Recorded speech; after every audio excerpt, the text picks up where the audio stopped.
ആമേൻ ആമേൻ.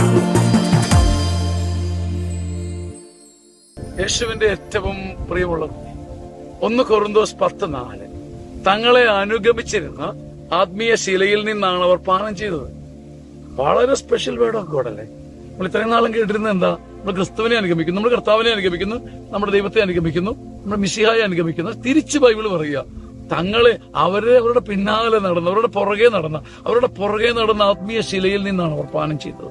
ഇന്ന് വരെ നമ്മൾ കർത്താവിനെ അനുഗമിക്കണം, അങ്ങനെ അനുഗമിച്ചാലേ രക്ഷയുള്ളൂ എന്നാണ് ബൈബിൾ പറയുക.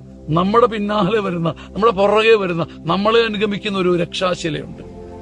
ആട്ടിയോടിച്ചാലും പിന്തിരിഞ്ഞു പോകാത്ത ഒരു കൂറുള്ള നായയെ പോലെ പിന്തിരിഞ്ഞോടിയാലും സർവ്വവിധത്തിൽ കുടഞ്ഞെറിഞ്ഞാലും പോകാത്ത ഒരു ആത്മീയ ശിലയുണ്ട്.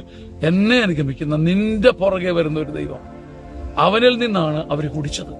വലിയൊരു ആശ്വാസമല്ലേ? നമ്മൾ തൂത്തെറിഞ്ഞാലും കുലുക്കിയെറിഞ്ഞാലും പോകാത്ത ഒരു ആത്മീയ സ്നേഹം.